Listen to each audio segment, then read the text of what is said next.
Je vais m'inviter chez vous pour qu'on puisse parler du succès ensemble. Le succès, c'est le résultat de tout ce qui nous aide à réussir. Selon l'opinion populaire, le succès pourrait s'apparenter à quelque chose comme ceci. Je veux toujours gagner et je veux être le numéro 1 dans ma catégorie. La règle numéro 1 pour ces gens-là, c'est qu'il ne faut jamais être second. On aime, quand on parle de succès, parler de ceux qui sont partis de rien et qui y arrivent. On appelle ça des success stories, les histoires à succès. Ceux qui n'avaient rien et qui, à force d'efforts, les uns les autres, de petite marche en petite marche, arrivent enfin à se sortir dans la vie. D'autres encore qui appellent le succès ceux qui ont de multiples amitiés, ou bien encore d'autres qui ont des conquêtes, et on appelle ça des hommes ou des femmes à succès. Leur blog est bien suivi, leurs réseaux sociaux, ils ont beaucoup de gens qui les suivent sur les réseaux, ils ont beaucoup de pouces, de likes, et ils disent ainsi: je suis populaire et j'ai du succès. D'autres encore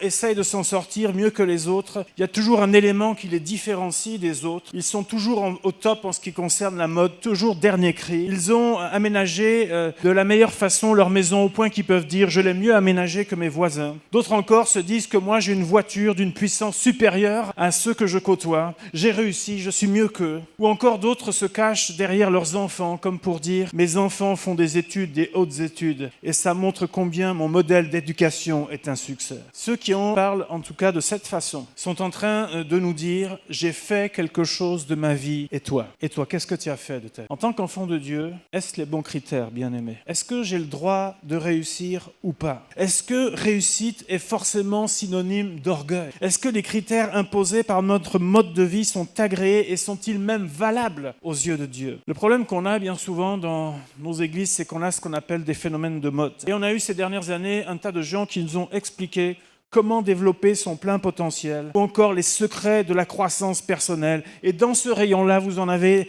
tout un tas. Et on se dit quand même, comment les gens ont pu vivre pendant 20 siècles avant que ces gens-là nous parlent comment réussir? Comment ils ont fait? Comment ils ont fait? Heureusement qu'on est né au 21e siècle pour qu'on nous dise ça. Le problème qu'on a, bien aimé, c'est que si un terme est mal défini, alors l'application sera plus que douteuse dans notre vie. Et on a besoin de réapprendre ce que veulent dire les mots. On a besoin de réapprendre ce que veulent dire exactement le sens que Dieu veut donner au succès pour les enfants de Dieu.